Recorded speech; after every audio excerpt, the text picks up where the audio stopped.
there, and welcome to Michelle's Weekly Minute. Today I'm actually going to give you some information. If you're a buyer and actually in the process of buying a home right now or looking to buy in the future, you're going to want to pay attention to this video because I'm actually going to help educate you a little bit about the process and to help you avoid buyer surprises that could come up along the way.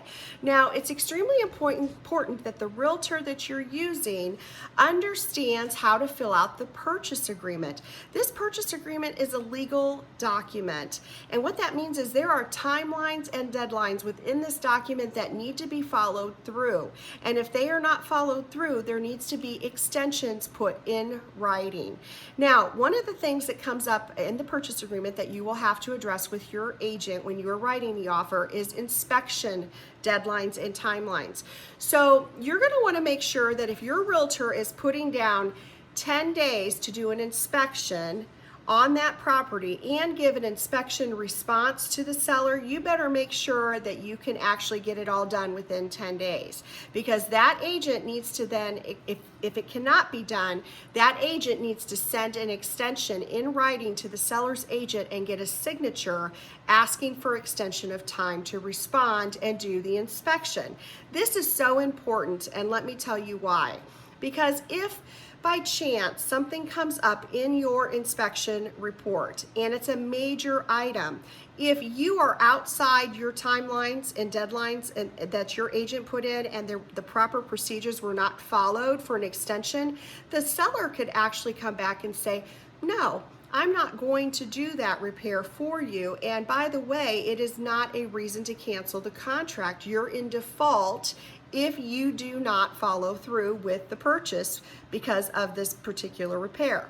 Now, it's extremely important that your agent is following through on that, and I just wanted to bring that up and give you an example of what could happen. Now, the other thing that's dealt with as far as timelines and deadlines is closing dates. Now, your realtor should have been provided, when you met with her, she should have asked you for a loan pre-approval and who you were working with. I always like to reach out to the loan officers just because I want to get an understanding of your financing and how the loan could be or should be structured. It's extremely important. So, for instance, when you're filling that out, the agent's going to have to put in whether you're doing a conventional loan, FHA, VA, or possibly a USDA loan or first-time home buyer program. So there's dates with the closing dates that can affect. So for instance, on a conventional loan, you want to make sure that you're putting 30 days. Now, closings can happen sooner, loans can get approved sooner. You can always move up the closing dates, but I always like to put a cushion in there. So for conventional, I always usually put 30 days. For FHA, I usually put about 45 days. For VA, if you're a veteran and using your benefits, I usually put 45 to 60 days. For USDA, for loans that are in the surrounding farm counties, I'll usually put about 45 to 60 days. And if you're using one of the first-time homebuyer programs through the state of Indiana, I will usually put about 60 days.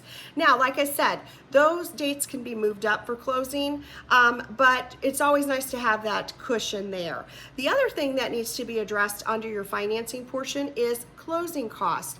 A lot of buyers do not realize their closing costs are in addition to their loan down payment. So if you're putting 5% down or 3% down, you still have closing costs above and beyond that. And so I always like to put into the purchase agreement that the seller pay those closing costs for you. They can actually do that, so why not have them do that for you? So on a typical $200,000 house, you could expect to pay about $2,000 to $4,000 in addition in closing costs above and beyond your down payment. So that's something that's really important that your agent should be helping you with as well.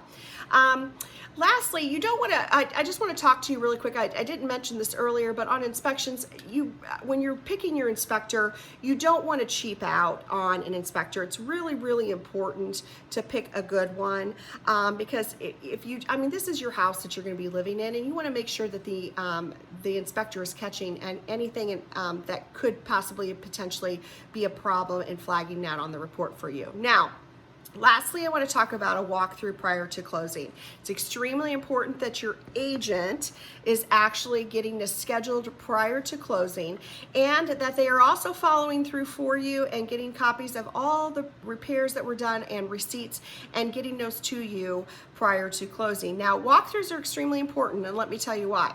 When you do your walkthrough, that is the time when you're with your agent to verify that all those repairs are done. Now, I have been doing this a long time, and just recently I had an issue where we had some repairs that were not completed. So thankfully we were able to get a contractor out there immediately to give us an estimate. Seller was able to write a check to the contractor at closing. Buyer was happy, everybody closed, we were fine. Not really sure what happened with that, but that's why it's important that you have a good agent representing you during this process. If you have any questions about the home buying process, I would love to help you. I have a lot of experience, and I post a lot of videos, as you can see in my newsfeed. I talk about many things from credit scores to buying to selling, but I'd love to help you. So if you have any questions, feel free to reach out to me, and y'all have a great week.